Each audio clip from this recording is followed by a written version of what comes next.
What's going on, everybody? Welcome into whatever it is we're calling this. Baum at the Palace was the best recommendation that we got last night on the post-game show. So that's what we're going to rock with. It's a crossover episode. I'm Curtis Wilkerson, host of the Pod at the Palace, talking Arkansas hoops. That's Andrew Ellis, host of the Baumbastic podcast. He talks baseball. We're also on Inside Arkansas Live, and we talk a little bit of everything. We're doing a fun little Sunday Q&A for you guys today because, honestly, whether it's our post-game shows or Inside Arkansas Live or whatever, we get a lot of chats and a lot of people who are commenting.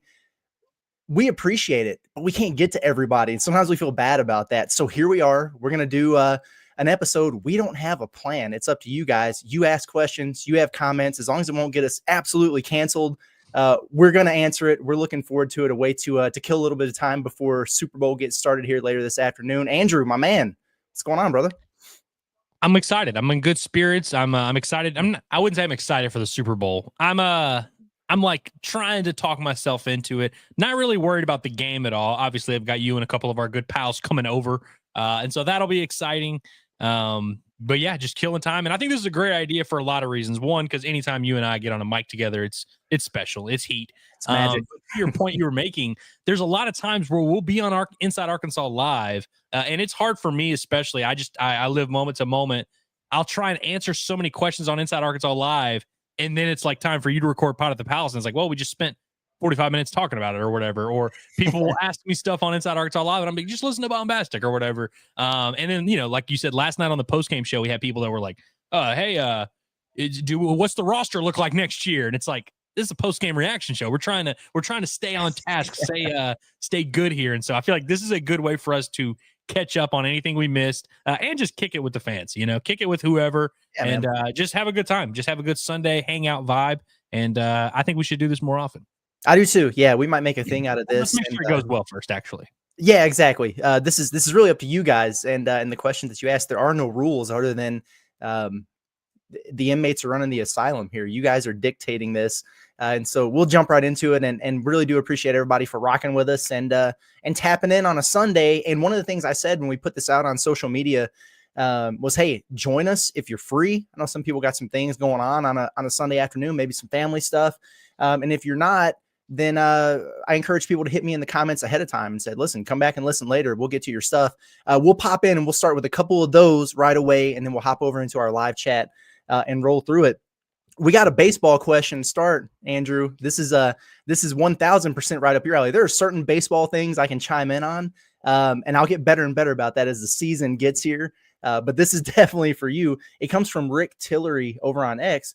He says his cousin, Coach Tag Andrews at Maumelle. How has Tag fared this spring, and will we get to see him take the mound in Arlington the week after next? So that's going to be interesting. Tag is obviously a freshman right-hander. Had an interesting offseason. I've spoken about him multiple times on whether it's Baumbastic or on Locked On or wherever. There's a rite of passage that happens a lot of time, really with any freshman. You get kind of thrown to the wolves. Hell, I was talking to Gabe Gackle this time last year, and he said he even had like a welcome to college baseball moment. And Gabe Gackle's obviously a freshman All-American, as blue chip gets, and he even had that adjustment. So, I remember Gage Wood, his first ever outing as a Razorback in the fall, walk, hit by pitch, bomb. That was it. And I remember at the moment kind of being like, oh, the in-state kid, is he gonna make it?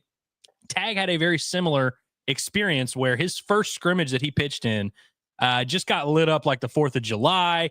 Ryder Helfrich hit a home run off of him. I think there was maybe one or two other. He gave up like 4 or 5 runs in his first outing as a Razorback. And then his next outing, a little bit better, maybe only 1 or 2 runs, kind of getting the groove a little bit. By the end of fall, he rattled off a couple really promising outings. I think he pitched in that Fall Classic when they had a bunch of fans in town. So you got to pitch in front of kind of a little bit of a crowd, and he racked up a few strikeouts, looked good, and you could tell he was starting to make some strides. This spring, he's kind of built on that. Hasn't been perfect. I mean, nobody is, but I feel like him and Ross Felder, another in-state guy who's from Springdale, 2 guys that, like, I wouldn't say I came out of fall being like, watch out for these 2 kids, watch out. And there's an uphill battle to climb. I call it the circle of trust is what I'm calling it. The pitchers that we know are going to pitch each weekend. Mm-hmm. Obviously you're going to have who your three starters. You're going to have Gage Wood or Landon Beitelcheese. Whoever's not starting is going to be a big piece. Christian Fouch, of course, some of these older guys, Bybee, Coyle. But I feel like there's 10 guys in that circle of trust at any given time. Tag, I would not say is in that circle of trust right now, but I put him and Ross Felder on the watch list where they can definitely work their way up. The thing that gives them a chance is they just throw a ton of strikes. And Tag is not like he doesn't have the raw stuff that someone like Carson Wiggins has, where he's gonna be pumping 100, but he's low 90s, 91, touch 93 here and there.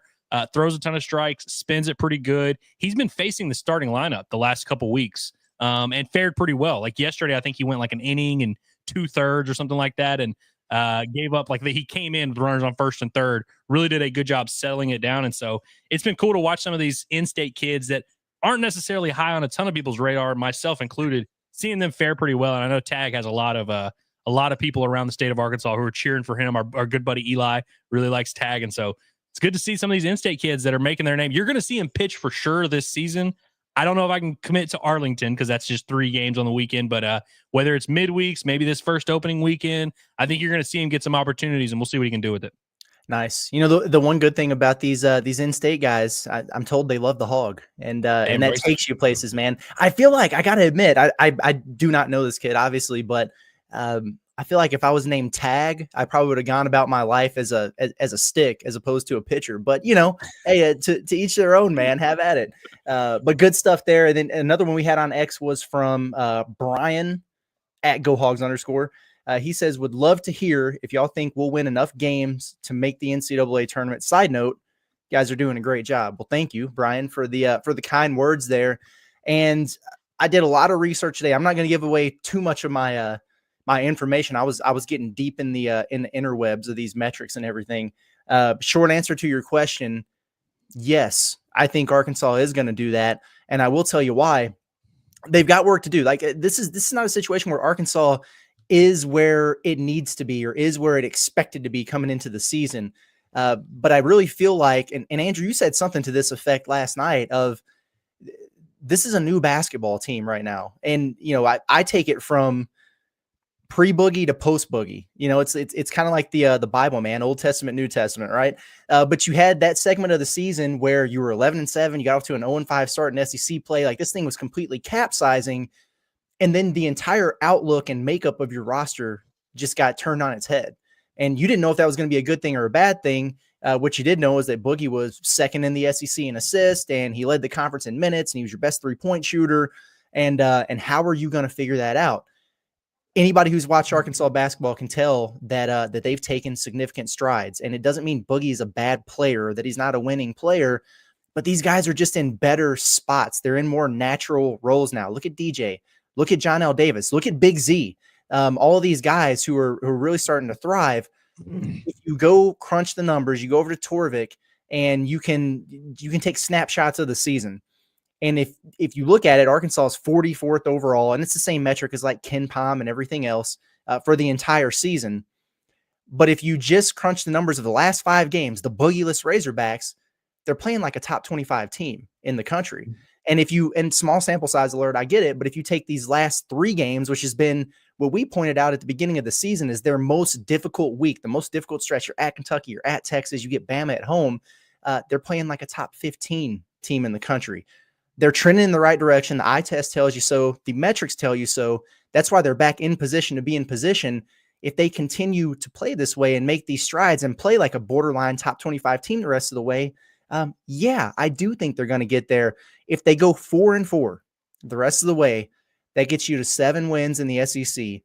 Every single simulation that I have run since last night has Arkansas in the field if they do that. Barely, but it has them in. Hey, I would recommend getting to 8. All right. So I would recommend going 5-3 the rest of the way. But if you go 4-4, especially if you get into that SEC tournament and you win a 10-7 game or whatever in the tournament, that's a quad 1 win on a neutral that goes on your resume, and that will count. The selection committee will take those into account for the first day or 2 of the conference tournament. I think they're good for it, man. I think they're trending the right direction. My only questions are, do they have enough gas in the tank with just, only these 8 guys, and will they stay healthy enough to get across the finish line? But I think they're good for it. I really do. Yeah, I think you nailed it. Of course, like the premise of when Arkansas lost to LSU or even to Oklahoma or whoever it wasn't that we were like, all right, they no longer have a path forward, but you just look down at the schedule and you're like, they're going to need to win X, Y, and Z. The way they're playing right now, it's just hard to even talk yourself into one game where it's like, if you can't beat LSU, you can't beat Oklahoma at home. How can you talk yourself into doing all this? But like you said, what they have to do, that is going down. Like the margin for error is getting bigger, and this team is playing better. You add those two things together and you feel a lot better about the tournament chances. And I like that. I like that they're playing like a top 25 team. I'm glad that you have some numbers to back it up, because that's kind of how we felt. I feel like that's kind of the sentiment we were echoing last night on the postgame show, where we were like, if you could just extrapolate what they've been doing, that probably is going to be good enough to get them in the tournament. I think that's interesting. It's going to be very interesting. I agree that I don't want to see them at 7-11, even though I think that's very possible. Because I just don't want to go into Nashville and being like, oh, if we win 2 games and then you win 2 and then it doesn't really work, and it's just a mess. But I think there's no doubt that like this team is playing much better basketball, and it's just way easier to make that case. Whereas like a week ago, it was never that they were out of it, that they were incapable of getting the wins to do it. It just was hard to see that path. It's just way easier these days. Yeah, 100%. A couple really quick notes, and then we'll move on. By Arkansas making that comeback last night and getting within 4 points, that was huge for them. You missed an opportunity to just really, really boost your resume, but by fighting back the way that they did, they saved themselves from getting dinged at all. In fact, their efficiency margins went up in both offense and defense at KenPom after the game. And then the updated net, they are 43rd, exactly where they were before the game. Wins above bubble, which is that new one that people really have their eyes on, the selection committee, 45, exactly what it was before the game. So they are literally in the exact same position. Didn't get hurt by this loss. That's a good thing. Other bubble teams, by the way, for example, Oklahoma did what Arkansas could have done, right? Because Arkansas was getting blown out. They came back. They made a game of it against a really good team. Oklahoma was getting smacked by Tennessee. They just laid down and got smacked. They dropped 8 spots. Now, Oklahoma, even though they got that win over Arkansas, they're behind the Razorbacks in the net, wins above bubble, and some of those key metrics because they couldn't, I say handle business at home, but at least come close to handling business at home. And that stuff matters. We got one more from Twitter, and this is for both of us. I want you to go first here. It's a basketball question. The question comes from Coach Harris DH. He says, who is the most important piece on the current roster that you would like to see return for Arkansas basketball? You can only pick one. I'm really tempted to say Zvonimir Ivisic. I mean, come on, man. Part of me also, like, I hate to sound like Coach Cal here. I'm just of the belief that there's value in these guys getting drafted. One, it's just cool to see guys that you watch, guys that you cheer for, making a lot of money. Like, that just brings me a lot of joy. So like, I wouldn't be bummed out if Big Z continues to play the way he's been playing. You said it last night. He looks like a draft pick. He was a guy that going into the year was in that like top 45, top 60-ish range, where it was very well within reason that he would get drafted. And I do just have to remind people that this ain't no damn meritocracy. The NBA draft is not going to sit there and say, well, your minutes were sparing early in the year, and you didn't do, you only had 9 rebounds or what. Like, they don't really do that kind of stuff. They look at your tools. Can you play? Can you shoot? Do you have skills that translate? And for Big Z, he does have skills that translate. Does he need to round out his game? Absolutely. And he's got plenty of time to do that. He'll be a little bit of a project, but I think he's a guy that is sneaky a candidate to get drafted, especially in the second round, which may not sound super exciting to some people, but I think he can also make a ton of money playing basketball, whether it's overseas or wherever. So I think he's going to have to make that decision, and we'll see. Arkansas would probably have to put together some type of package, but I got to be honest, man, I feel like he's been one of the biggest pieces that have pushed this ascent forward, especially on the offensive end. Defense kind of some matchups not as well, but I feel like Big Z is as important a piece on this team right now. And next year, if I can get him next year and see what his evolution might be like, he might be a legitimate like all conference type of guy next year. Yeah, for sure. I mean, and he's my answer, as well, Big Z. The way I see it, boy, I would hate to lose, sophomore year Carter Knox or Billy Richmond, because you're so excited about what those guys could become. But I'm not to say that guards and wings can, are a dime a dozen, but they're so much easier to replace. Guys like Big Z don't grow on trees, man. 7'2" dudes who can knock down threes and are skilled and have that high upside. You just don't find those anywhere. And that's going to be really hard to replace. Plus, just looking at Arkansas' situation in the front court, where they don't have any incoming freshmen. And Jonas Adu, I know he's been a bust for Arkansas, but he's out of here. Trevin Brazil, not really a 5-man. He may or may not be out of here. You don't have a front court. So, like, if you can get that piece back and build around that, I think it would be huge. And the sky's the limit still for Z. Like, he's just now starting to figure it out, and has a ton of room for growth and strength and getting more physical and all that stuff. Would love to see him for one more year. The better he plays, the less optimistic I am that's going to be the case for all the reasons that Andrew laid out there. We'll see what happens, but that's going to be a fascinating aspect of this as we move forward. Okay, let's hop into the live chat. We're going to run through pretty much all of these, some quicker than others. Some are just, little comments or whatever. Some are some legit questions that are going to twist our brain, but we'll start at the top and we'll start working our way through. From HH, he says, Curtis, why can't Nelly shoot and Bud? I'm so confused how he lights it up on the road, but can't do anything at home. Some of it can be pressure related. I think for a while there, man, every time he would touch the ball or let go of a shot, there are grunts and groans. And it was like Chris Likes level stuff that I was hearing in there in Bud Walton Arena. I was sitting at the Oklahoma game. I was ticketed. I was sitting in the stands. And every time a shot left his hand, the dude beside me was going, brick. And it's like, that's your player, guy. And that stuff gets in people's heads. And I think it was a confidence thing for the last stretch here. And I think it was a injury thing early in the season. He was trying to figure some stuff out with that wrist. You're trying to get your range of motion back. You're trying to get your strength in there back. It messes up your mechanics. And so it takes a while. When he's been on the road here lately, it's been like pressure off. We've seen him settle in more to his role and really knock that thing down. He was getting on a heater there, and I think that was just a matter of him getting more comfortable in this boogieless system that they're playing. Last night, he goes 1 of 5 from 3.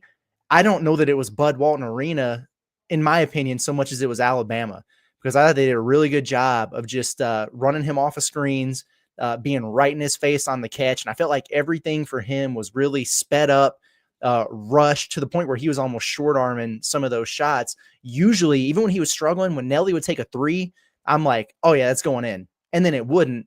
Last night when he was letting it go, I was like, not so much. I felt like he was a little bit rushed. You would like him to shoot better in Bud. I think that he will the remainder of the season, but jury's out. Call me crazy. I think volume is the key. Now, he also did go like whatever it was, 5 of 17, 6 of 17 against Oklahoma. That was a little bit of a while ago. But I think what we've learned here with Nelly lately is, like, if you give that guy 16, 17 shots, like he ends up playing better and being more efficient.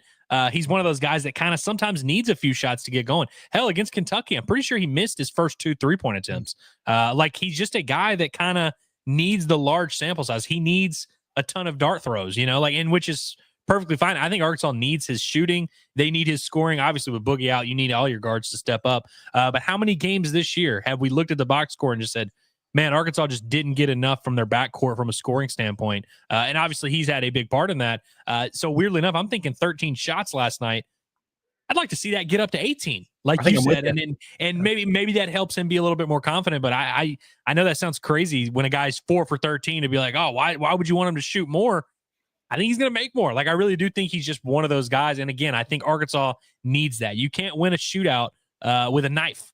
You need to bring a gun and you need to load that gun. And so I think Nelly, at this point, I think should have more confidence and freedom. I think Arkansas needs to completely unleash him, because I think he's the only guy in that backcourt that really has that. Like, Knox is going to have his games. DJ Wagner is going to have games where he pops off for 15 or more. But I think Nelly is the guy who can consistently give you that scoring punch that you can depend on. Yeah, I'm with you. I can't wait until next Saturday at 11 a.m. to see the battle of inefficient guards and John L. Davis and Wade Taylor. That's gonna be a doozy, man.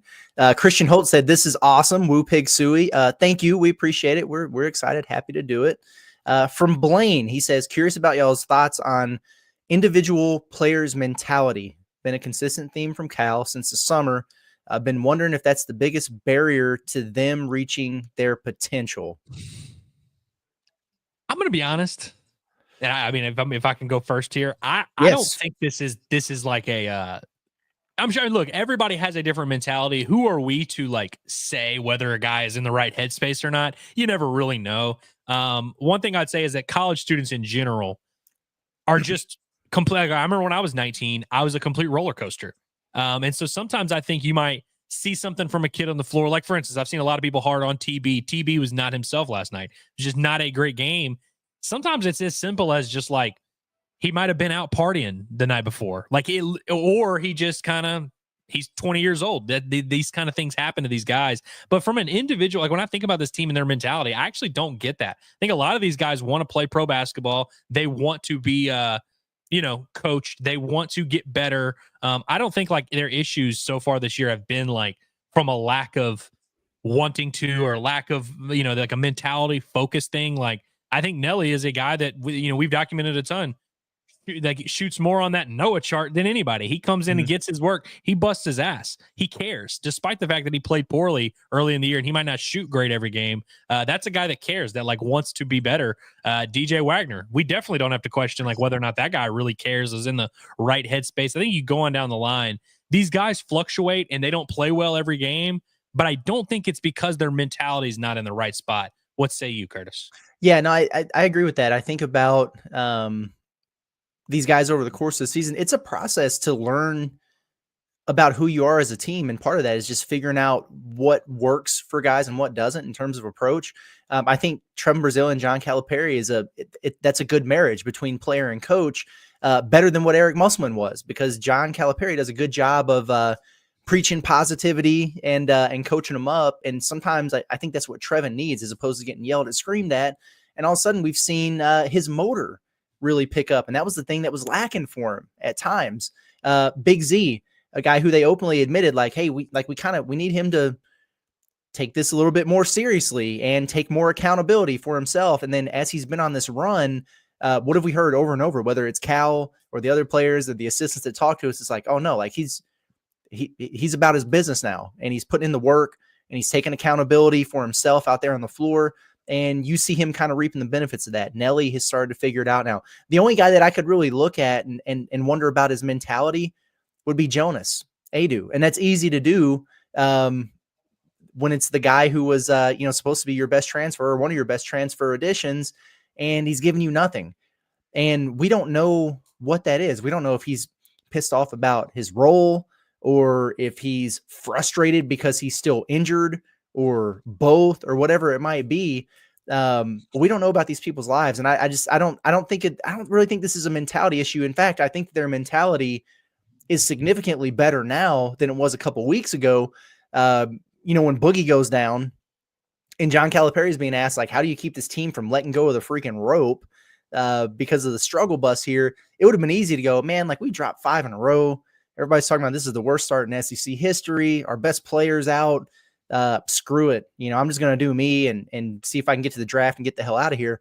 And they haven't done that. They've really rallied together. So I think that they're making a push towards reaching their potential. I just think that because of the start they got off to, because of the amount of time it took for them to get to this stage, their ceiling or that ultimate potential is a little bit lower than we thought it would be at the beginning of the year. Maybe I'm crazy. Yeah. By the way, you mentioned Jonas and his mentality and how he's been the least productive player. Like he's the one that you would look at and say, okay, is there you're looking for those red flags, of course, and physically you can find them. But I do think like mentally, I'm not trying to be naive and say, hey, when Coach Cal goes to the press conference and says it, he means it. Like I get these guys lie, but do you remember leading up to the Kentucky game when he was just talking about Adu and he was talking about his rehab and getting back on the floor, and he was just like, man, I'll tell you what, like I just am really glad I get to coach this guy. Like, he's just such a good kid, such a good, like, bright spot. I really love Jonas, the human being, and I hope Jonas can get back on the floor and help us and blah, blah, blah. And I think that kind of speaks, again, Cal could just completely talking out of his ass here. But I don't get the vibe that Jonas is like this locker room cancer that's like causing issues. I think he's probably bummed out that he's not playing well and that he's not fully healthy, clearly. But I don't know if his issue is a mentality issue necessarily. Yeah, I think that's a pretty good way to summarize it, in my opinion. Good Lord, we could do an entire show on this. Caden Jower says, need an inside Arkansas origin story. I'll do this as short and sweet as absolutely possible here. You guys know we started Natty State a little over a year ago, and we really were rocking. I mean, we were catching on.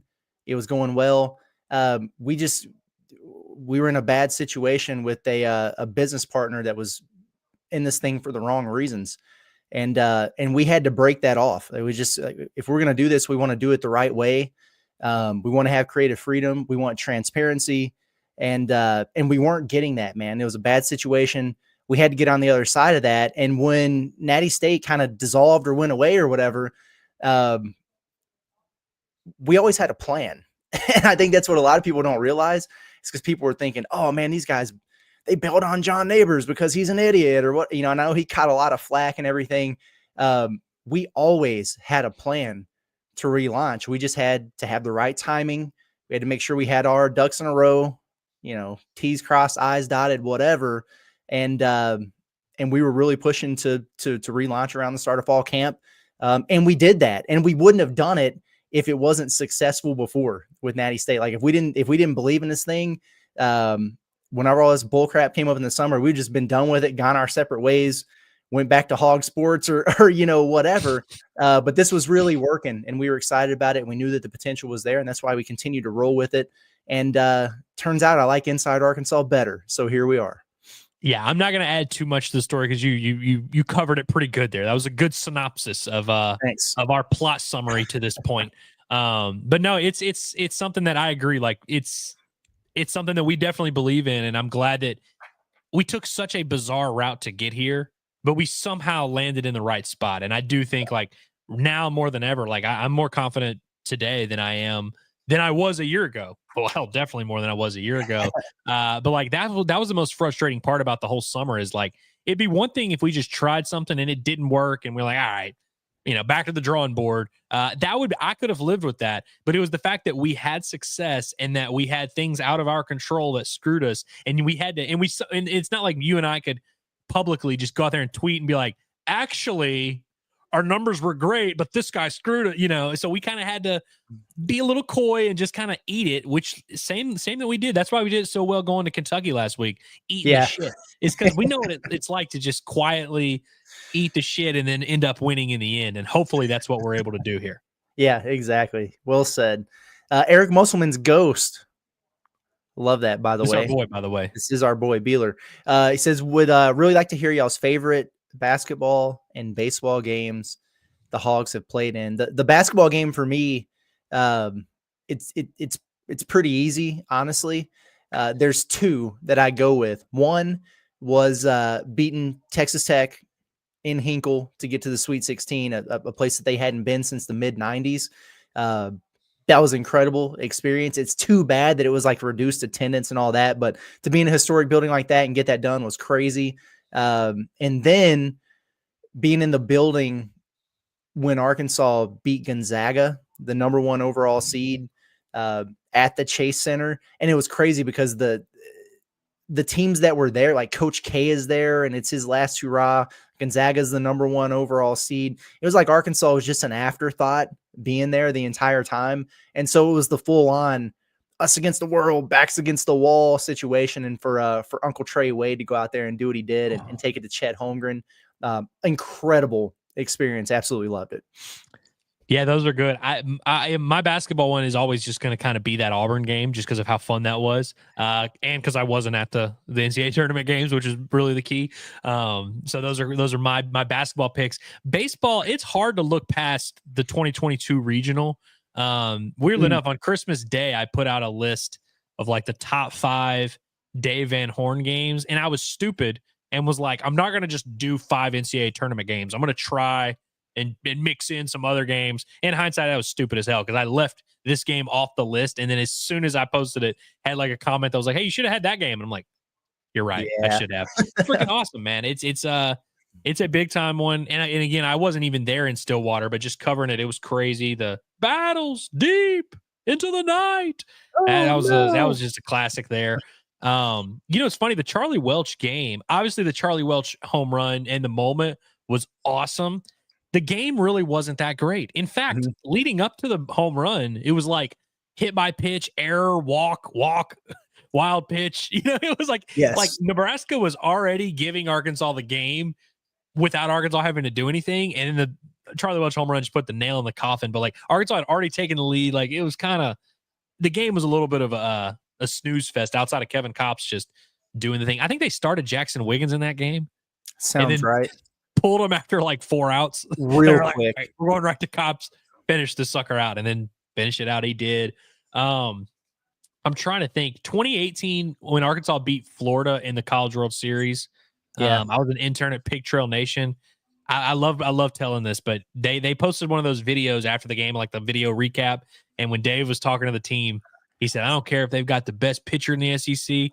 I don't care if they got the best player in the SEC. We're a good team. We're gonna take it to them." I was Jonathan India and Brady Singer, who were both playing in the big leagues and awesome, and were the SEC player and pitcher of the year. But man, that was a fun year, fun team.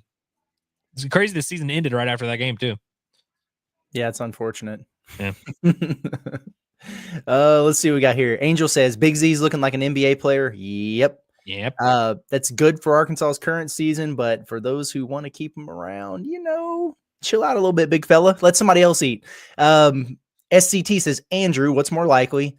3 guys hit 20 plus home runs, historical context noted, or 5 guys hit 15 plus home runs?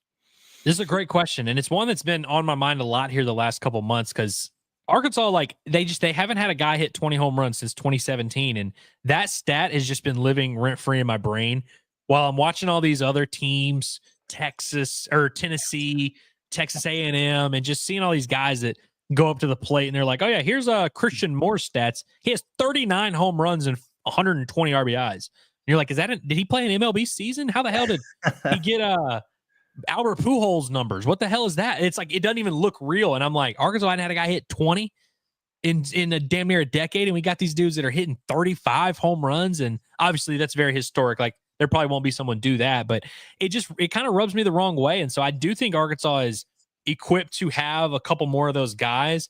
I think they're definitely going to have someone hit 20, whether it's Aloy or Iredale. I think both are capable. I think Souza's also sneaky capable. I think they're going to have at least one guy hit 20, but I think 5 guys hitting 15 is actually more likely. Just because I think the difference between 15 and 20 may not sound like a lot, but it really is. Because, I mean, look at this, the 2021 team. So you had Robert Moore led the team with 16, but like Slavens hit 14, Wallace hit 14, Franklin hit 13, Goodhart hit 13, Cullen Smith didn't even play most of the year, and he hit 11. Arkansas sneaky had 5 or 6 real home run threats, and I think that's what they have on this team. And so I think I could see 5 guys, maybe Aloy, Iredale, Souza, Helfrich, and I'm going to say even Rocco Pepe, who's just the freaking man. He's been crushing. He homers he's slick, had more power than anybody on the team. He's led the team in home runs, or at least home runs per at bat, because he missed some time in the fall. But he's been awesome, dude. I think he's people are gonna love him. He's gonna be a fan favorite, but his power's legitimate. And I think they got a lot of guys that can definitely do it. So I'm gonna go with 5 that hit 15, but I think actually both can happen. I've been told that chicks dig the long ball. They do. They love that nasty Nate Thompson ball. Angel says 2 most talented players on the court yesterday, Thero and Z, by a mile. That's the thing about Z, man, is he's still putting it together or whatever, but his talent, his ceiling, incredibly high. I will say for Alabama, that more than any team I can remember, maybe since that Auburn, actually more so overall, warm-ups, they look the freaking part, man. That's the all airport team. Cliff Omoyuri, the Rutgers transfer, the big man, is the most athletic dude I've ever seen in my life. He's got to have a 7.5-foot wingspan. And in warm-ups, it was just crazy. He was cocking it back off of his back heel, and his head's, eye level with the rim every time he jumped. And I was just like, my goodness, man. Crazy athletes, and they're super talented too. But yeah, I thought Thero and Z really took it to those guys yesterday. We got some more baseball here from Lane Hedge. Says Will McIntyre. Oh, here we go. After the spring scrimmages, 8 1/3, 1.11 ERA, 11 Ks. If you told me that he was going to do this during the scrimmages, I would have laughed in your face. Big year for old Willie. You could actually make an argument this is a bad sign because Will McIntyre is famously the worst scrimmage pitcher in the University of Arkansas history. Nobody has given up more nukes in scrimmages, like every single, dating back to his freshman year. First year he was, which was 6 years ago, literally was during Trump's first presidency. That's how long Will McIntyre's been at Arkansas, but he's normally like horrible in scrimmages, and you're like going into the season like, holy cow, can we trust this guy? Hell, he redshirted in 2021 and 2022. They didn't pitch him till mid-April, and it wasn't a coincidence. Like he stunk at practice, and so they were like, we're not going to pitch this guy. So it's kind of weird. I don't know what to make of Will pitching well leading up to the season, but it is so funny, man. Like, I mean, we're talking about a guy that threw 7 innings in an elimination game in Omaha in 2022. I think he tied the school strikeout record in the postseason or something like that. Has been on the biggest stages in the biggest moments and come through.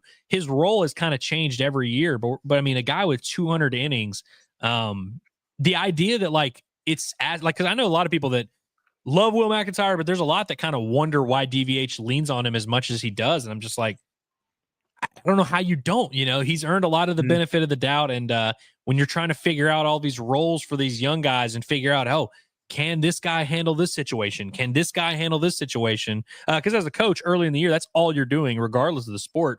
It's just very easy to say, well, Willie Mack, he can throw the 7th. He's been in, I've seen him pitch in the biggest moments of all time. Of course he can pitch in the 7th inning in Arlington. And so I think it's just kind of one of those things.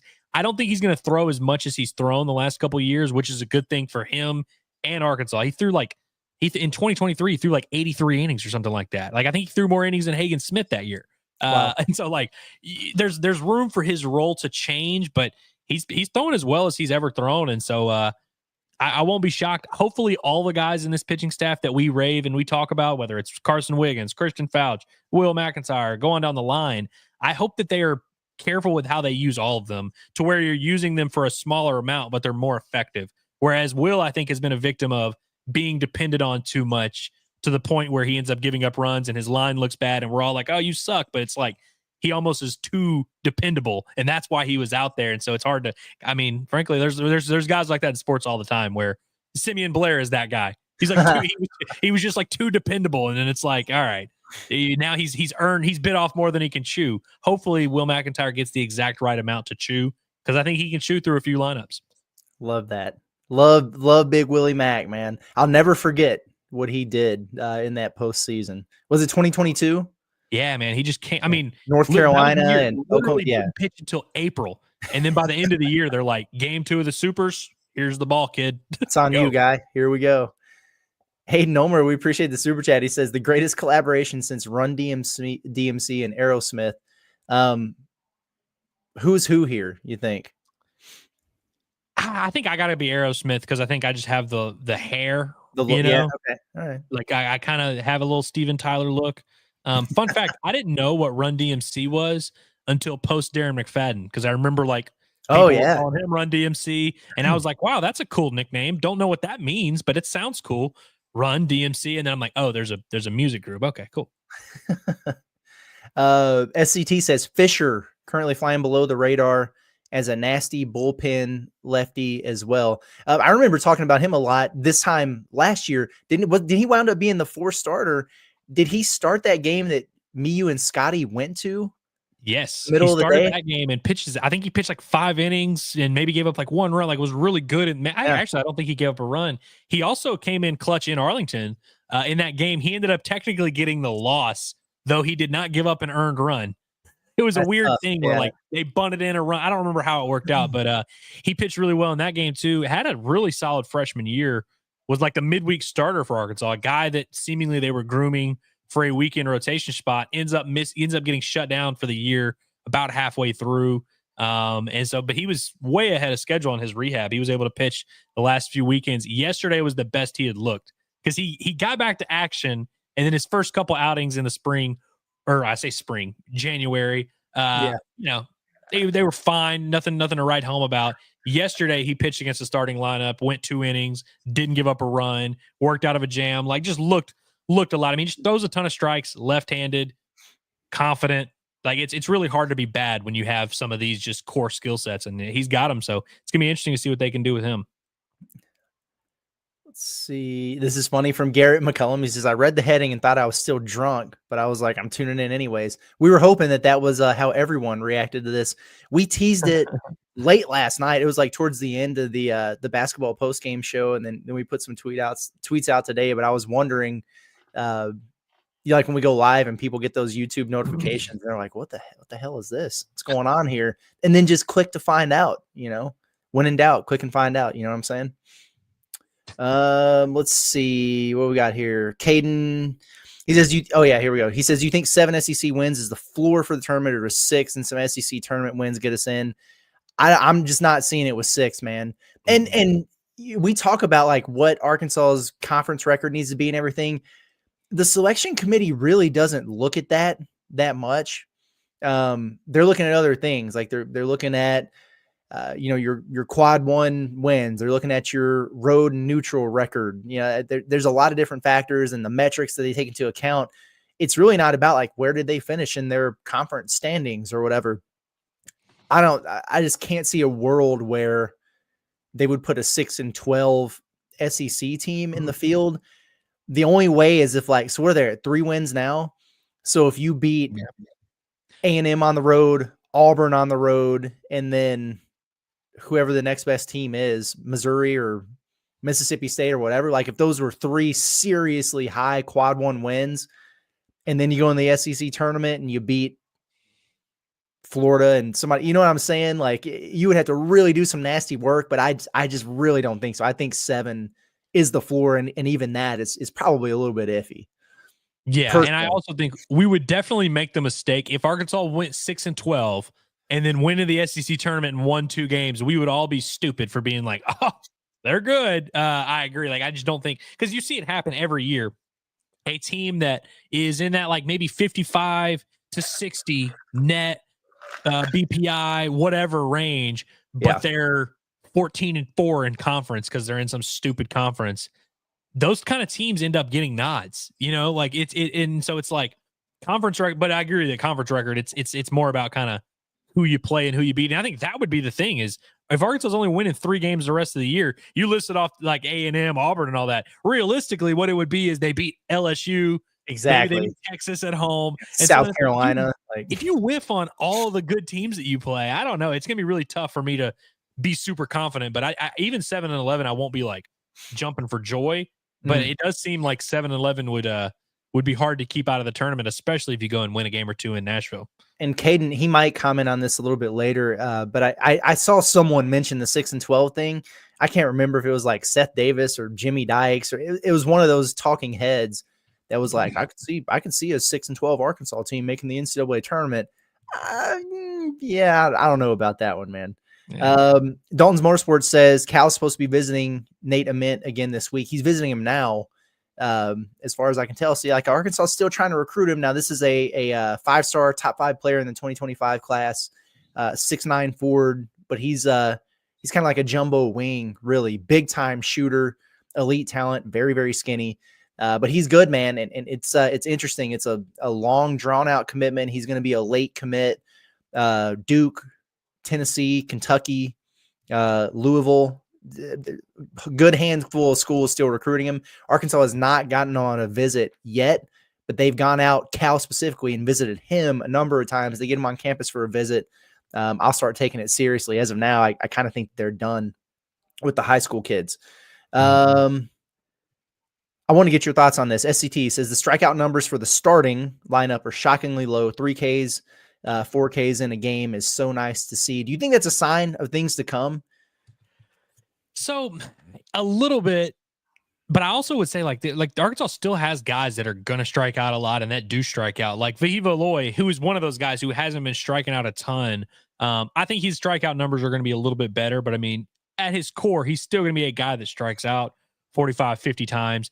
Even Kendall Diggs, who is one of the better like advanced approach guys. He also is a guy that doesn't mind if it's 2-1 and you throw him a pitch on the edge. He'll take it for a strike because he's like okay with it. And so it's part of just the nature of some of these guys and how they do. And of course, you're going to be in the SEC where you're going to face the Hagen Smiths and Paul Skeens of the world. Sometimes you can have a great approach and you can have a better overall team, overall skill set, but you're still facing a 93-mile-an-hour slider. And so I don't want people to like win, because early in the year, Arkansas is going to play Washington State and face guys that are throwing 91, and they're going to have these low strikeout numbers, and they're going to be able to steal and hit and run and do all these things. I don't want people to see that and be like, oh, they're going to do this in the SEC, and then be disappointed when they face a really good pitcher with a really good catcher, and they're, a staff that's firing on all cylinders, and all of a sudden they strike out a little bit more. A lot of times as you're facing, you're facing some of your best pitchers. Like the Arkansas's 3 starters did not pitch against the starting lineup this past weekend.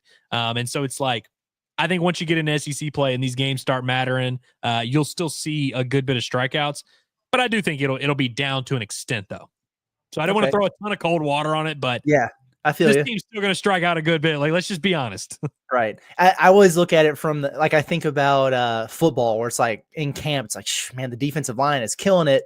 And then you're like, okay, or does the offensive line suck? And I think about, man, that starting lineup's not really striking out much. And then I think about the pitchers they're facing. It's like, whoa, are they high strikeout guys, or what's going on? It's so hard to really be able to identify some true patterns in these scrimmages. It's great to watch and get excited about and see some individual guys, but it's always a crapshoot, man. Yeah. That's another thing, is they face these pitchers so much. They know exactly what Christian Fauch. Hell, the Arkansas jumped on Christian Fauch the other day. Like, they kind of ambushed him a little. I mean, they only scored 1 run, but like the starting lineup faced Christian Fauch and they were hitting him pretty good. Not many people will. I'm not saying Christian Fauch is indefensible. Like, you can't hit him, but like SEC teams, when they're facing Christian Fauch for the first time, seeing 101 and a 92-mile-an-hour splitter, it's going to take them a while. Whereas Arkansas, like sometimes you get the hitters that can cheat a little bit. Same with football, where you have, this guy's got 7 interceptions in fall camp. Well, he knows your signals. he's faced that same play 12 times. He knows how to get it, And so I'm not saying you can't just, throw it all out, but I don't want people to go into this year thinking this team is going to just be turning back the clock and playing small ball all of a sudden. They're still going to kind of hit a lot of power, and they're going to strike out a good bit. It's just how it's going to be. For sure. This from Quinn Thomas. We appreciate the super chat. I think it's an Auburn fan in here. He says, Curtis, how do you think y'all will do against us, and what day we all get to Auburn? Yeah, so John and I are going to Auburn. I think that game is on the 19th. We'll be down there on the 18th, looking to do our show somewhere down there on that Tuesday, and then Wednesday in the afternoon, and then we'll be in the jungle for that game. Really, really excited about that. I feel better about Arkansas's chances to compete than I did yesterday for 2 reasons. One, somebody finally beat Auburn. I didn't even know if it was possible. And Florida's really, really good. Like, that's the type of team that would get that done. Like, that made sense to me. And then also seeing Arkansas play well and come close there against an Alabama team that's very talented, plays at that type of pace. They're different teams, Alabama and Auburn, but seeing both of those things gives me a little bit more comfort that they won't go over there and get embarrassed like Oklahoma did. So that's part of it. Hear me out. College Game Day is going to the Auburn-Alabama game next weekend. They're probably going to be number 1 and number 2 in the AP poll when that goes down. It's going to be crazy. It's going to be madness. It's a huge rivalry. And then Arkansas is next up. And so I wonder if Arkansas can catch them on that letdown a little bit from that highly emotional, game and atmosphere and environment and everything, and that could help them stay in it. I think Auburn's going to win the game. I mean, I think I'd be an idiot if I sat up here and was like, oh yeah, Arkansas is going to go on the road and beat Auburn. But I think they can compete, and I would like to see them keep it in single digits. And I think there's a little bit of a recipe there for Arkansas to make this pretty interesting. They're going to have to get a heck of a lot more from their backcourt than they did against Alabama. And is it just one of those deals where you like Janai Broom's going to eat, and then you just got to try to keep, Baker Mazzara or some of those other guys from getting 20 on you also? I just don't see the point in trying to shut down Janai, but it's just like, it's not going to happen. He's too good, man. It's crazy.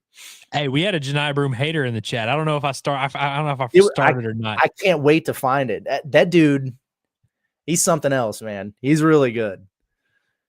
Let's see. From David, he says, come on. He says, David says, Andrew, are you still bullish on Brent Iredale? Curtis, you asked me the other day, you said, will fans freak out when they lose the first midweek game? Yes. The answer is yes. Brent Iredale, I think he went like maybe 1 for 8 a couple weeks ago over the course of 3 scrimmages after hitting like 450 or whatever. But he had just a little bit of a quiet weekend. And people were like, this Iredale guy, you sure? You sure about this? And I was like, dude, let's relax. And so then now since then, he's like 7 of 11 or whatever, hit a 400-foot home run opposite field the other day. There we go. Yeah, I'm very bullish on Brent Iredale. But like Good. I said, all these guys to an extent do kind of go up and down a little bit. That's kind of just hashtag that's just baseball. But I think like when you look at this lineup with Nolan Souza, Vahiva Aloy, Helfrich, and Iredale, all 4 guys that are going to fluctuate, I just feel like more often than not, you're going to get those guys to kind of, one's going to hit a home run, one's going to hit that 3-run double. And so I think Iredale, I think he has a pretty high floor, honestly. Like I think worst case scenario, you're looking at like a 280 hitter with 12 to 15 home runs. And I think there's some more juice in there if all goes according to plan. For sure. David says, Curtis, what do we have to do to learn how to communicate switching? Open your mouth and vocalize it. Right. But no, in all seriousness, it's, I think a lot of it comes in preparation. Like it's one thing to just tell your team like, hey, we're going to switch everything. Like just go out there and switch all the screens. And that's fine. But I think you got to be really dialed in on one, personnel. Like it's one thing if it's like, okay, DJ Wagner, your assignment is Mark Sears. Know everything about him, what he had for breakfast, the color of his underwear, whatever. You got to be completely dialed in on him and whatever. The other guy handles his assignment. No, like you got to be dialed in on all 5 guys and the bench because you're going to be guarding them all at different times depending on what actions they run. So being really locked in on your personnel and tendencies. And then I think having a good schematic understanding of sets, play calls, the offense that teams run, because it's one thing to switch and you just communicate that, you call it out, you yell, hey, on your left, hey, down screen, switch, whatever. Like that's just communicating with your teammate, calling them by name, number, whatever. But what do they do on those switches? Like, are you going to get popped with the screen and then this guy has a tendency to immediately slip for a layup? Because then that might not even be on you so much as whoever's in help that needs to be rotating down. And so it's not always about the 2 guys that are involved in a screening action or the actual switch so much as it could be about other guys on the floor reacting to the reactions of the offense, because that's what this is all about. And those really good offensive teams, like a Kentucky, for example, that really, really runs their stuff and they set quality screens and they make different reads and different plays off of them based on how you're defending. They're going to run some different actions. So the preparation aspect of it, I think, is really, really important. But in terms of actually communicating it, it's just being loud, being vocal, being aware and having your head on the swivel, because sometimes what happens is you're stuck ball watching or whatever. You don't know it's coming and you're not communicating. And then you got Carter Knox and Big Z on one guy and another guy rolling wide open and free to the lane or whatever. And we saw a lot of that early in the season, and we haven't seen quite as much of that lately because they're starting to figure it out and play well together. It's always also a little bit weird when I think about communicating. Jalen Williams, by the way, best communicator Arkansas's had in the last decade. Yeah, dude was literally just out here drawing up stuff. It was crazy. But I think it's also one of those things where I think sometimes as a player, you don't know, like you see something happening and you're like, all right, I don't have to yell and tell him to go. He's going to know. Oh, wait, he doesn't know.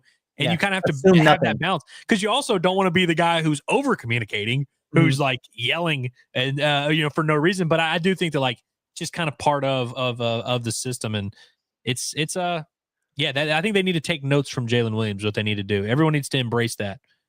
You know what made me laugh? Who's the most vocal guy on the team, you think? Probably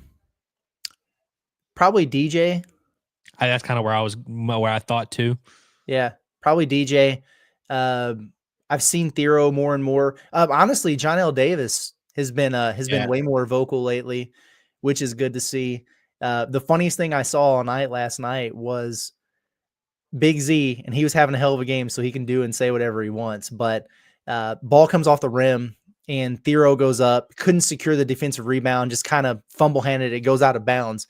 And you got Big Z running over to Thero, and he's like, "You grab it, man." It's like, "You grab it." Like he's doing this at him. I'm like, bro, you of all people cannot be telling anybody how to secure a rebound. Okay. That's funny. Yeah, it was hilarious, man. Theo was just like, yeah, I get it, man. I'm good for it. HH says, is Curtis pre-gaming? What's in the cup, bro? I've got these little tablets, the Gatorade tablets you can put in a water and they dissolve and just gives you the flavor. And that's good. Little hydration. So in a way it is pre-gaming before the event. So you got to be hydrated. People forget, man. Everybody likes to drink. But sometimes you gotta get that actual hydration in there before you drink. David says, for both of us, if you won the lottery, what would you donate to the U of A? Nothing. You wouldn't throw him a bone? No. No, I would not. Unless they want to put my name on something, I'm not giving them anything. See, here's what I would do. And I'm being dead serious when I say this. Like, this is not a joke, by the way. If I win the lottery, every University of Arkansas coach, these are the terms we're operating with. I will donate a lot of money. I will give a lot of money, but I need to be in the room planning out exactly where this money is going. I'm not going to give you a $500,000 donation and just, oh, hey, anonymous, do this, do what you want with it.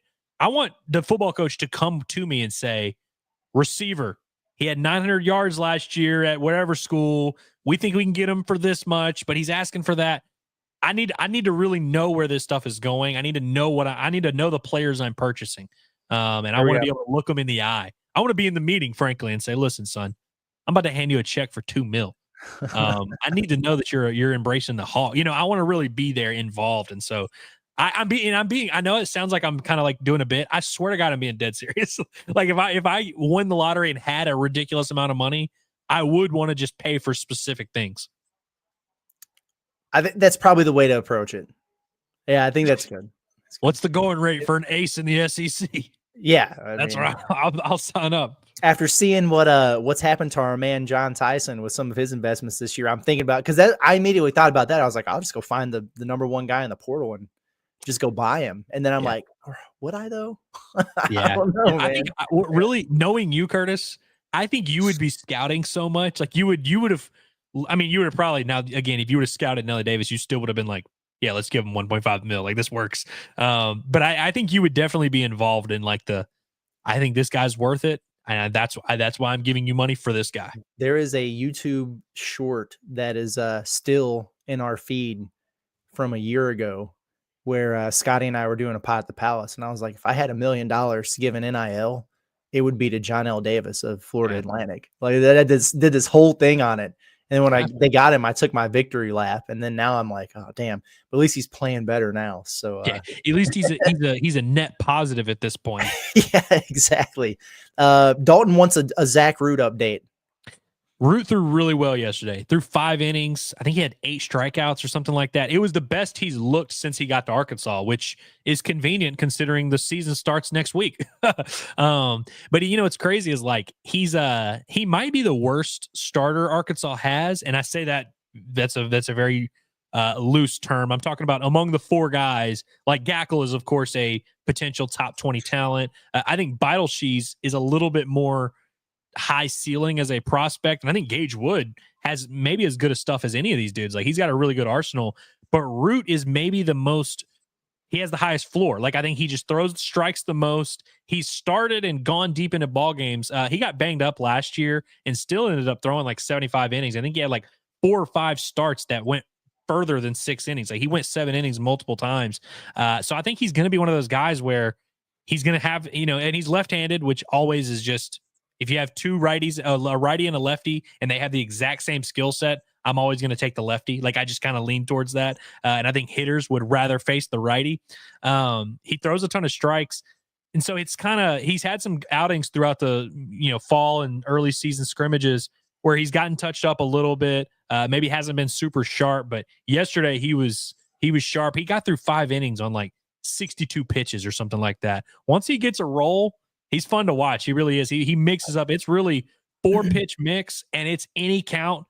Everything is on the table. There's no formula to what he's doing. It's not I'm going to get ahead with fastballs and try and put you away with breaking. Like it's 2-1, 2-1 count. Here's a changeup. Oh, it's 1-2. Oh, I'm going to just dot a heater. Oh, I'm going to, mix in a little cutter. He throws a cutter left-handed. he's fun to watch. But yesterday I was very encouraged by his outing because I got to say I definitely wasn't blown away with him in the fall. Like I didn't come out of fall being like, whoa, Zach Root, but I'm starting to see he's another guy. I mean, he was the number one pitcher in the portal. I was worried for a while, especially while Nelly Davis was sucking. I'm like, man, I'm just tired of getting the number one portal guy at their position. Yeah, let's get back to the Eric Musselman days of the random 6'7" guys we've never heard of who just wind up being really good. From Colin Meyer, this is a tough one. He says, what would you give the chances percentage wise that one of basketball or baseball win a national title in the next 5 years? I feel like both teams have windows to do that soon. So not either or, but like one of the two here. Well, here's what I'll say. I think baseball's chances are significantly higher than basketball's. Basketball is going to have the talent, but man, it's just there's so many really good teams. It's going to be tough. I'll go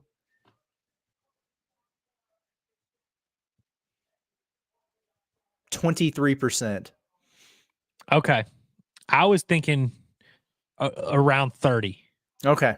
Like maybe 1 in 3 if we're really being optimistic. Okay. I think over the next 5 years, the basketball team is going to have minimum one roster and probably 2 or 3 that are like legitimate.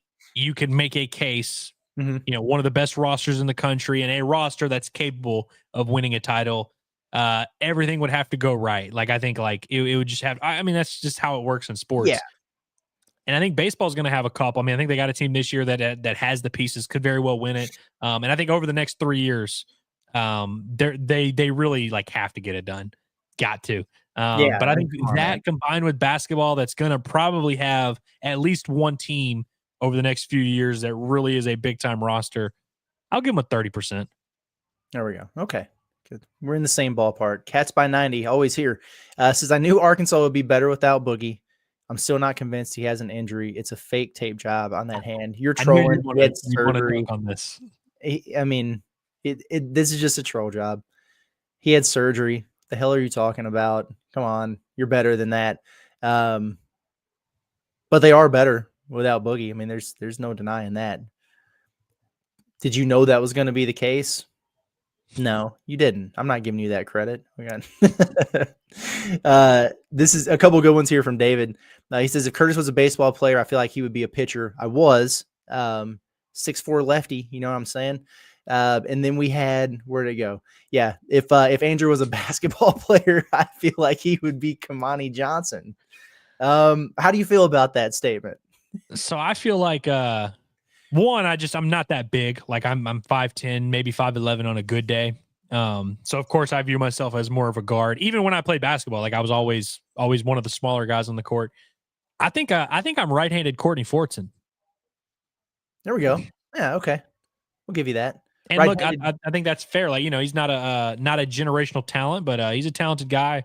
I can't shoot, but like, I just kind of every now and then we'll will a jumper in there, but he got game. Mic'd Up says, Curtis and Andrew, what's your most memorable moment in Super Bowl history? Love you guys. Mike and Dallas, by the way. We appreciate you, brother. Mine is easy. When I cared about the NFL, it was the St. Louis Rams, man. It was the greatest show on turf. Kurt Warner, Marshall Faulk, Torrey Holt, Isaac Bruce, just such a fun team. Took down them Tennessee Titans, man. Got the win. They were about to give up a game-tying touchdown. Who? Mike Jones. Big tackle right there at the 1 yard line to seal that game. Incredible, man. So for me, that was awesome. Loved me some St. Louis Rams. For context, my dad has always lived in St. Louis, so I would always be up there visiting, you know, in the summers and everything. And then I went to school up there and everything in college, but was a big Rams guy. When they left for LA, I just shut the NFL out of my mind and my heart. And I've tried really hard to get back into it. Like, I'll watch the game tonight. I don't give a damn. I know like a dozen of the players on either roster, man. It's just where I'm at. It's hard to blame you, man. That's it's tough, man. It's tough whenever they just yank a sports team from you. And our fans in Dallas are about to undergo that same process with the Dallas Mavericks. Has that made it to your radar yet, Curtis? Going to Vegas or whatever? Theory? Yeah. I got to be honest. They sold me. They sold me a little bit, especially because Cuban relinquishing ownership was a red flag and a sketchy thing in and of itself.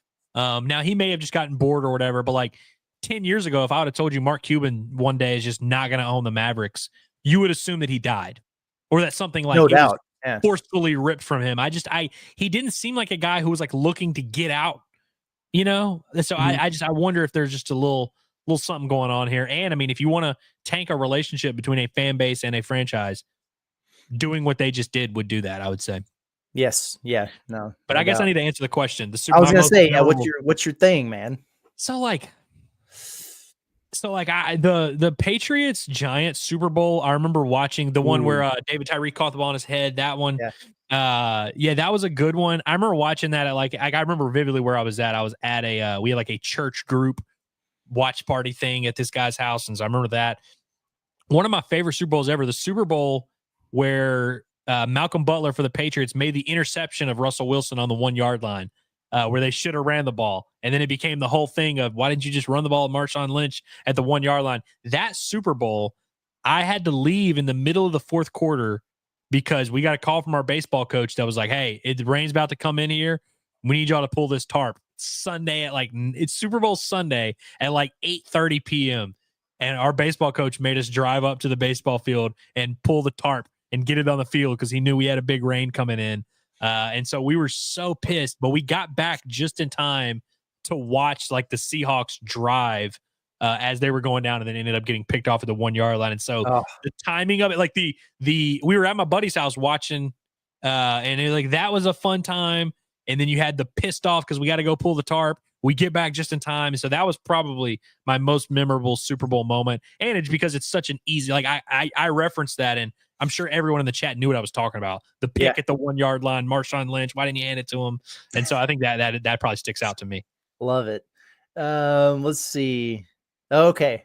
I knew that I had a feeling that this question was going to come in some sort. Hayden, my guy, says, Curtis, I know you have a transfer board cooked up secretly. Who are we on the lookout for? And I hope that they are large humans. So I have a few names for you. Okay. One, the Fayetteville kid hit the portal yesterday, Landon Glasper. We saw him for North Carolina A&T. That's a no. It's not going to happen. So don't ask me about it. Okay. I wish they would get involved with the Ivy League transfer that's out there now, the dude that's visiting Kansas this week, the 6'8" kid from Brown. But they're not really – I haven't heard anything about Arkansas being in on him. Few things to consider. Coaches who are leaving. So you already know their guys are going to be hot and hitting the portal, right? So Indiana, for example, Mike Woodson's out of there. Who you want to have your eyes on from that place? Two guys really stand out to you, right? It's Mackenzie Mbako, the former McDonald's All-American, 6'9", 220-pounder, very versatile player, elite level talent. He might be a pro, but if he's not, he's probably going to go to the portal and have a payday. That would be a name to keep an eye on. Malik Renew, who Muss recruited pretty heavily a couple years ago, but he got in on the game too late. He winds up in Indiana. Same idea, just a versatile four-man. And Arkansas is going to have to kind of replace that Adu Thero type there, and this guy would really fit the mold. He's really good. So there's a couple names from Indiana. If you're looking for guards and shooters or whatever, you're not going to find them at Indiana. So I'm not even looking at anybody in their backcourt. They do have a freshman coming in, Trent Sisley. He's a top 75 kid. He's a 4-star. He shot 43% on the Adidas circuit last year. He's a 6'7" kid. I don't know if he's going to open it back up or not, what that would look like. Miami, Jim Larinaga out of there. A couple guys to keep an eye on that are likely to hit the portal from there. One, I've talked about him a lot before, and it's for a reason. Jaleel Bethia, he's a freshman, 6'5" guard. He was a McDonald's All-American, a 5-star kid that Cal offered and that he was in on. And he's also a Philly guy. And we know about Cal's connections up there in the PA, right? If that kid hits the portal, that's a really good bounce back candidate. His numbers at Miami aren't going to do anything for you, but he's really good. He's 6'5", and he's got a strap on him. Really, really good shooter in high school. That would be one to keep an eye on. And believe it or not, Nigel Pack. he stopped playing after they lost to Tennessee in Madison Square Garden. He's been banged up. Remember, he was a little hurt when Arkansas played him. He can get a med shirt and get an extra year, and he's not an NBA player. So if you're looking for a veteran guard who can shoot it and score for you, I don't know how that dynamic would work necessarily with Malik Thomas and Darius Acuff, but I would be interested in something like they need a veteran. I don't know if they'll get one that's good, but keep an eye on it. I got a couple more names for you. Lamar Wilkerson, you're damn right. That's his last name. An Ashdown native who's just absolutely killing it at Sam Houston State right now. Automatically, you're interested in that because he's an in-state kid who would want to come back home. Big time player. Big man, Yaxel Lindborg. He was on our portal board last year. He's from UAB. He should be done, but he's not because of that JUCO ruling. He's going to have some more time. He's either pro or a portal kind of guy. He's freaking awesome, man. He's 6'9", 6'10", about 240 pounds, averaging a double-double at UAB. He can shoot the three. He would be a starter level addition if Arkansas was able to pull that off. If he hits the portal, they'll be in on him. And then the only other guy, Florida State, Leonard Hamilton, he's retiring at the end of the year. One guy that's always had my attention is Taylor Bowen. Must recruited him. He was a highly projectable guy. His stock dropped a little bit his senior year, but he's 6'10", like 200 pounds. If you're looking for like a Trevin Brazil type of replacement, this is your guy. He didn't do much as a freshman, but he's a sophomore this year. He's averaging like 9 and 6 for him. He's got a couple double-doubles, has a handful of games where he's hit 3 or more threes, is like that stretch 4 type of guy. Keep an eye on him. So there you go. There's like 8 names that you should pay attention to once we get to the portal cycle. I was ready for that question. What about the white kid from Farmington? Out for the season with a shoulder injury. I saw he tore his labrum. He probably won't be back for a while. No, and that sucks because he was fun, wasn't he? Oh yeah. I don't like this. Dabbing Rhino, he says he did a $10 super chat, but nothing showed up, and that the charge went through. Have we seen that? I looked for it because I started for that reason. I looked for it. I couldn't see it. It didn't pop up for us either. So I don't know if that's a YouTube issue or like, I don't know. Yeah. I'll look at it after the show. I'm not sure. Yeah, that might be a John question, actually. We'll ask him. I don't like that. But if you did send it, I mean, we certainly appreciate you, but we don't want you to get charged for something that you're not getting anything out of. Did you have a question? Well, but if you have a question, go ahead and pop it up for us, Dabbing Rhino. Sorry about that. Exactly. Trying to go through to some of the ones that we had starred on here. Okay. Camel Hog, he says, I was watching Coach Z, and he said that guys who are not projected lottery picks are staying because they're making more in NIL. We'll see about that. Remember John Calipari's goal, his main mission in life is to help 25, 30 more families. How is he going to do that? It's by sending kids to the league. Not all of Cal's guys have been lottery picks, right? And none of them are this year, but I guarantee you Arkansas is going to have 2, 3, 4 dudes who go into the draft probably. Could they get Carter and Billy back? Yeah, of course.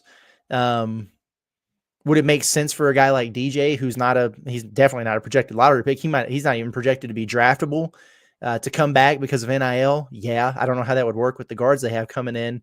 But a guy like Big Z, him not being a lottery projection would not stop him from going to the league. I really don't think. See, okay, I could see guys that are like maybe late second, maybe even like undrafted free agent types. Like I could see wanting to come back and play for NIL over G League. I could even maybe see it for overseas. So that's why you some of those guys you mentioned, like a DJ Wagner, he's definitely one that makes sense. But like a Dude Thero, who's going to probably be like a late first, early second round pick, I don't think he's going to say, yeah, let me come back and just play NIL. You know what these guys want to do? They want to play in the NBA.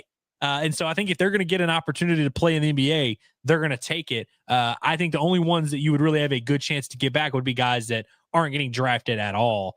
But I definitely don't think, because like this comment, I think is true to an extent. I think guys, it's definitely more of an option than it was a few years ago. But it would lead you to believe that like Boogie and a Duke Thero are not going to go to the draft. I think they're absolutely going to go to the draft. I think Z is kind of in that weird weird role where it's like I could see a case either way. Another thing to consider is if you do bring all these guys back, you got to pay them all NIL. I mean, that's the important part of the equation. And so if you're paying, let's say you pay Z $1 million to come back to school. DJ Wagner, you give him a nice little thanks for being around here, you former 5-star. We'll give you a bag as well. Carter Knox, is he staying for free? Maybe. Right. Who knows? Then you got to go out to the portal. If you want to get anybody that's worth a damn in the portal, you're going to have. And so then it really becomes a thing where it's like, I know it sounds good to say, yeah, everyone will come back and we'll just pay them all $2 million. Well, okay. You spent whatever it was, $7-8 million on your roster this year. And, I think that's something they would do again, but it's easier said than done for sure. Yeah, no doubt. Tim Culver says, what's up with Brazil? We're getting a big nothing burger for the most part. Well, what did you expect? I think from Brazil would be my first question. And two, yeah, well, no, that's actually my only question. Like, what were your expectations for him? He's not been a guy who's been a shot taker throughout the course of this season. It's just not been a thing he's doing. It hasn't been his role. But he's been rebounding. He's been blocking shots. He's been more engaged defensively. He's diving for loose balls. He's playing with motor. I mean, yeah, he was bad last night, but that was kind of the outlier. Like he's only played, 10, 12 minutes here and there. And I feel like more often than not, we're doing the thing where we're like, why didn't he play more? Because we like what he's been bringing to the table. I feel like on a per minute basis, he's been pretty solid for Arkansas. Yeah.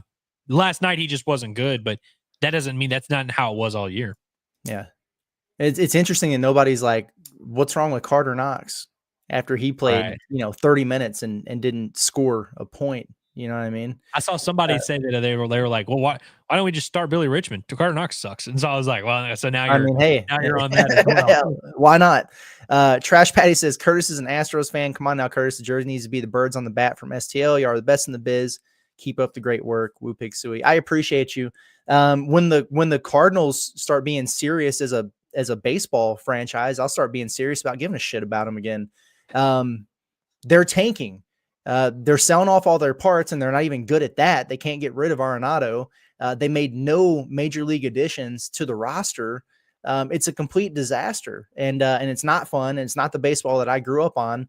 They're a joke of an organization, and until Mozeliak gets his bow tie wearing ass out of there at the end of this year, I don't care what the Cardinals do. That's where I'm at. I'm looking forward to the new regime under Mr. Bloom when he takes over as GM moving forward. But I'm sick of the Cardinals right now. Unserious. Tim Franklin, we appreciate you. Kentucky fan here. Love the show, fellas. Saw you guys at KSR in Lexington. We appreciate that.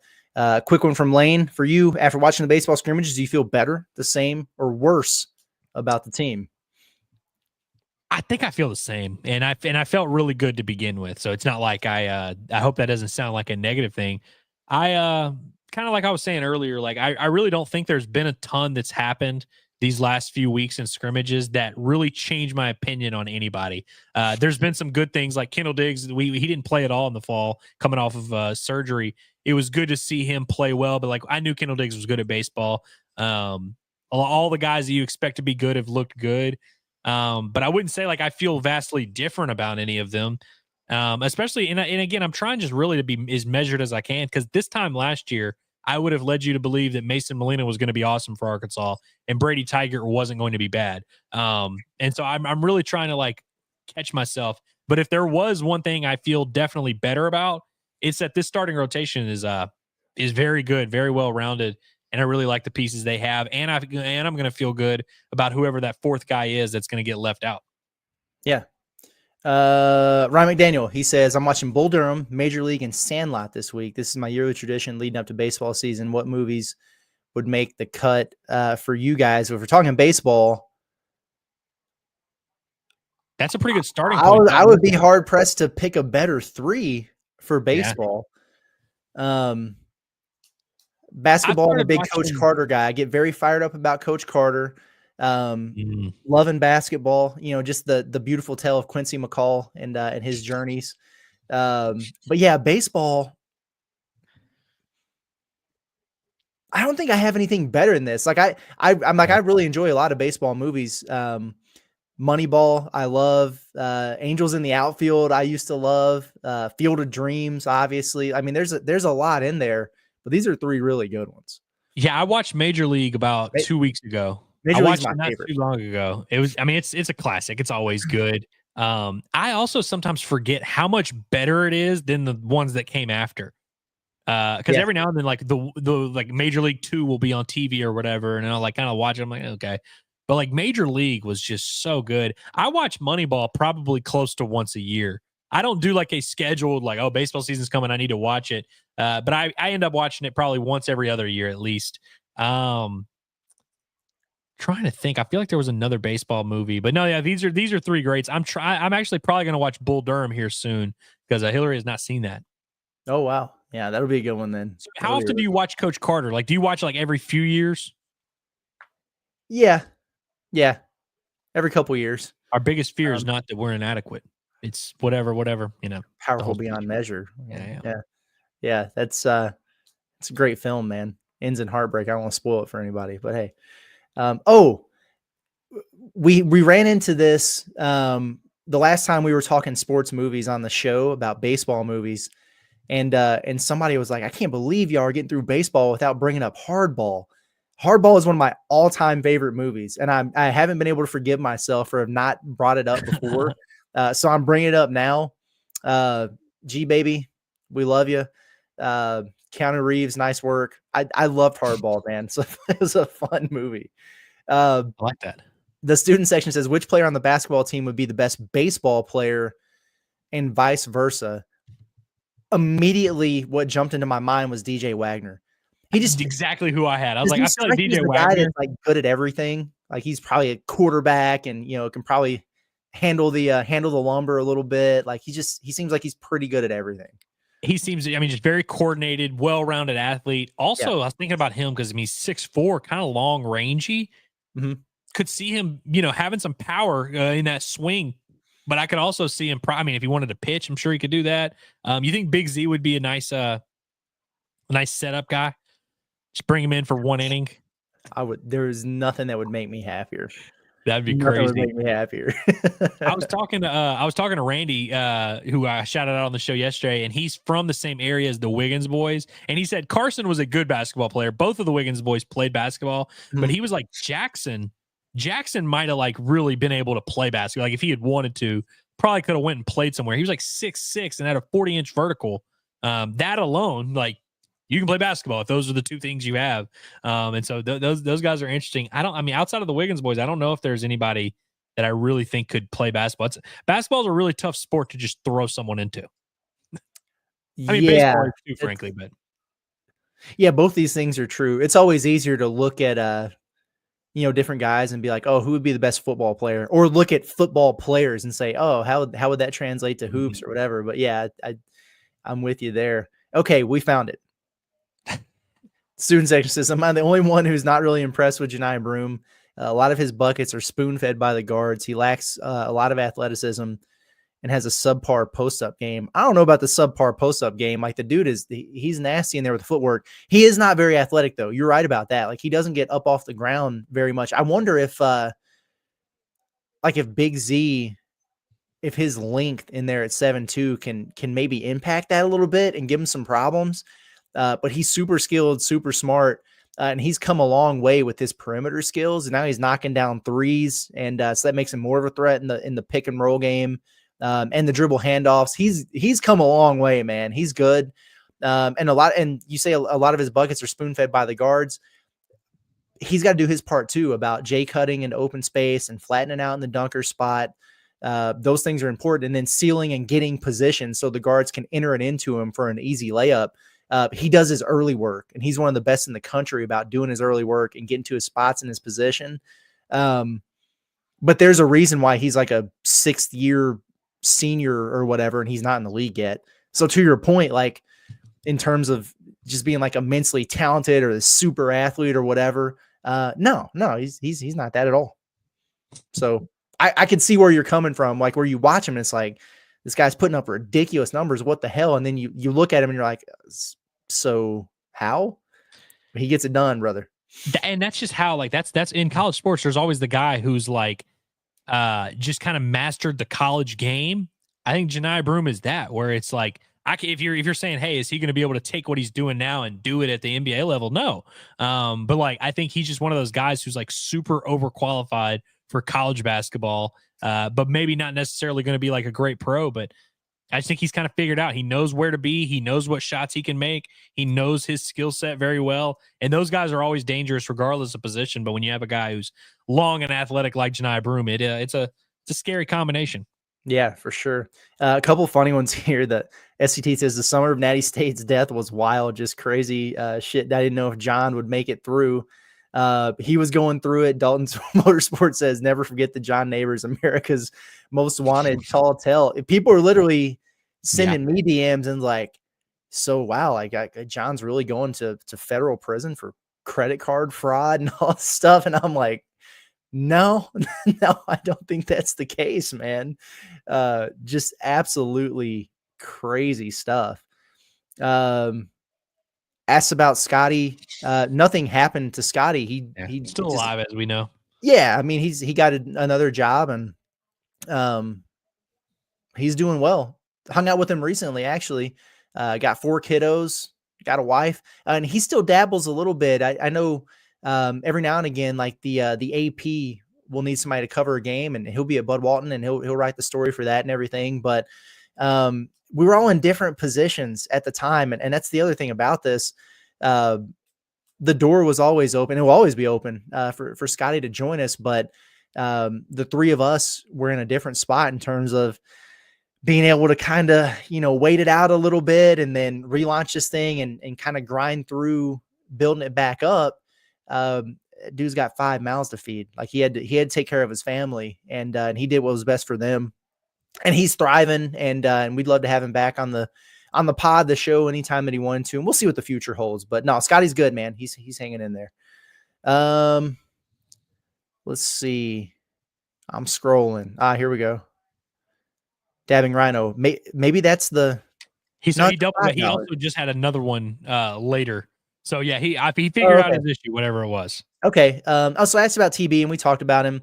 He says he's so talented, but plays so lazy too often. Have you watched him this year? Yeah, that hasn't been the case all year. Again, this seems as simple as he just was bad yesterday, and so now it's like we have to just pretend he was bad the whole year. Right. He's really played with way more energy and effort and focus this year than he has in the past. Like that's why we've been saying, dude, play him more, because he's been bringing that stuff to the table when usually he would get the stats. Like he'd go out there and get you 12 points and 6 boards or whatever, but he was just killing you on defense and he just wasn't locked in, just floating around the perimeter. So he's kind of cleaned that stuff up. But I wonder if why you say this is because Buddy subbed in the game yesterday. He came off of the scorer's table, walked in, and immediately just fell asleep. And his man went right by him on a baseline inbounds for a layup. He does that like once a game. Yeah. Okay? It's like he's fighting and he's playing scrappy and he's a little bit more physical in there than he used to be, doing a lot of things that I appreciate, but that drives me nuts. Like when you come in the game and you're not locked in, and that happened to him last night, and I was immediately getting tagged in a bunch of stuff on Twitter, like, what the heck? So I think a bunch of people probably saw that and were like, oh, here we go. Like he's not dialed in. But I do think I think at least he's gotten better from that standpoint this season. Yeah. This one started here from Sam. He says, this baseball team versus 2021, who you got? So I'll tell you exactly how it goes. The 2021 team wins on Friday night. Wicklander probably goes 5 1/3, maybe gets to 6. Cops comes in and finishes it up from there. They win like 5-3. And then I think this year's Arkansas team scores like 9 runs on Lel Lockhart. They win on Saturday pretty easily. Even Peyton Paulette, who was good and he pitched a little bit, I think Peyton Paulette is like built in a lab. This team would have absolutely obliterated him. So I think they probably win on Saturday, a game that just Cops doesn't pitch at all. They're not able to use them. And then I think on Sunday it would be a little bit tough because you'd probably be facing Cops again. But I think on Sunday, Arkansas would probably be able to get it done, mostly because somebody would have to start that game. So they'd probably, the 2024 team or 2025 team would probably start up 3-0 or something like that. I think Cops would come in again and he would get hairy, but I think they would still find a way to. I think this year's team wins the series 2 out of 3. I think they're just more talented this year. Yeah, I like that. I covered the 2021 team at Hog Sports, and they were awesome. They were a ton of fun, but it felt like they pretty significantly overachieved like the entire year, and then it finally caught up with them. Cops was just such a special player, man. But I obviously haven't really seen this year's group yet. I'm excited to though. I'm really looking forward to it. Looking forward to getting out there. Definitely plan on checking out some games this coming weekend with you over there. We got to figure some things out though, man. Like, good time to plug some content, by the way. Are you prepared to talk about your plans on Friday for the opener? Am. I'll go ahead and announce it now. I haven't, I'll like works on like scheduling and all that, but I am going to go live Friday for the game. Like the game, his first pitch is at 3 or 3:02. I'm going to go live at like 2:55, and we will watch the first pitch of Arkansas's baseball season together. And I will just be live for the entire game. It is also Valentine's Day, which is kind of part of why this worked out perfectly, because then I can just be live during the game. Won't have to do anything after because I will have been live for the last 3 hours, and then can go enjoy my evening. But I also just think it's going to be cool to document the first game of the year. I'll always be doing some type of video for games, whether it's post-game, a quick reaction or whatever. Midweek games, I do plan to be live for those. But at least for game 1 of the series, Friday, I am going to be live. So everybody spread the word, be there. Some of you will probably be at work. So, maybe hop on your phone, whatever. But let everybody know we're watching the first game of the year Friday from the saddle. I'm donating 3 innings worth of my time to come hang out with you during that. Come pop in for like innings like 3 to 6. Yeah, I'm hopping in there for sure. But no, that'll be fun. That's cool, man. Saturday we have an 11 a.m. basketball game in College Station and a 2 p.m. baseball game. People have been asking about the like doing the watch party thing for hoops. I plan on doing that for this A&M game. I don't know if we're going to do the whole game or not. Might do just like a second half watch along type situation. And then we'll have the post game show as normal. Might be flying solo on that with the baseball game starting. We'll see what the timing looks like and everything, but be on the lookout for a little watch along action for the game in College Station. We won't do it though for Auburn in the midweek that next week, because we're going to be down there and on site, and they probably frown on you going live from their facilities. So I think I tentatively want to be there for the second half watch along. Be fun. Yeah. Yeah. It'll be a good time. It's going to be weird. I think Monday is going to be weird in terms of Inside Arkansas Live. Oh yeah. Cause it's a noon game. Freaking noon baseball game on a Monday, and we go live obviously at noon. And this ain't no Sam Pittman press conference where you can just push it back a little bit. Exactly. Maybe I'll just call into the show with random updates. Yeah, there you go. I like that. I like that a lot. We have the phone lines. We'll see if they're open because the roadcaster will be here tomorrow. How long are we doing this right in here, by the way? Like, we're at an hour and a half in. I'm just kind of chilling, but we're getting close to the finish line. To the finish line, mostly just because I feel like it'd be disingenuous to keep people on the hook that long. We could really do this for hours, though. I got a couple things I got to do before I come over to your place in a little while, anyway. But we'll rock through a handful more here. I know we got some that we started that we want to make rapid fire. Yeah. Porter Hutchison, he says, wish they would have had Richmond on Sears more in the first half. Richmond is a defensive dog most of the time. Still has a few freshman mistakes at times, but intensity is unmatched. Yeah, Billy Richmond was awesome last night.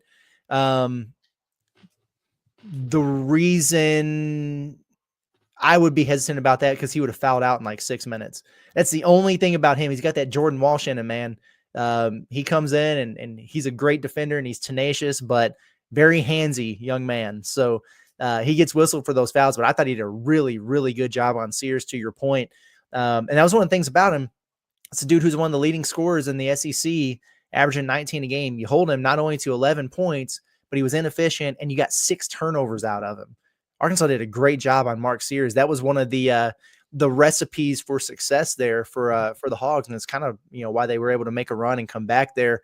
There's something to be said about having a guy like Billy Richmond who can move laterally and is so athletic like a guard, but he's 6'6" and he's got that long wingspan.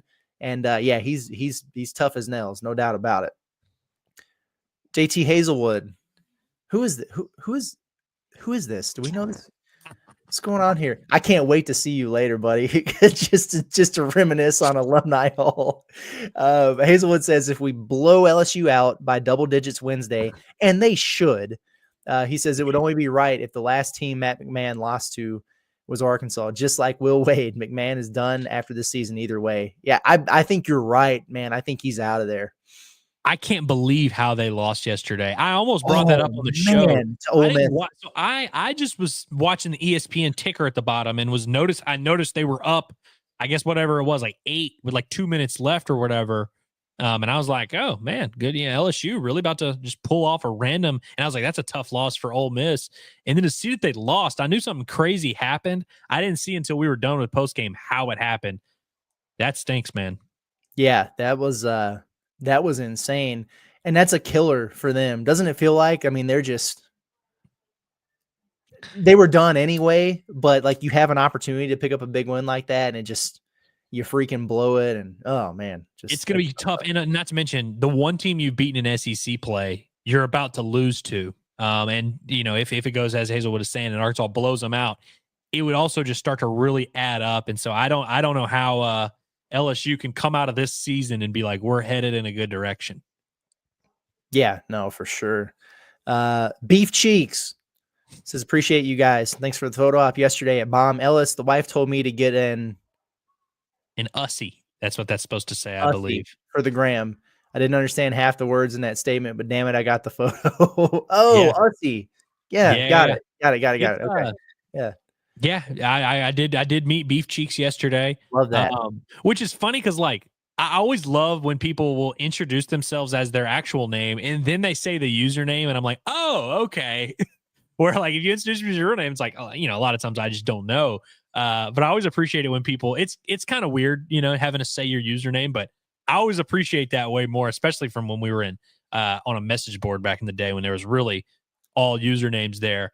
But I felt bad for like how he told me his name and I had no reaction. Then he was like Beef Cheeks, and I was like, oh yeah, Beef Cheeks.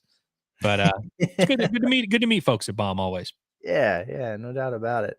Let's see, we got basketball from G Cox. He says if Cal gets a mint, you guys will actually have one of Cal's great one and done teams. He has good ones and great ones. This year's was a good one, but not great. I agree with that. Like this was always a freshman class just as a whole that was a little bit down comparatively speaking to some other years.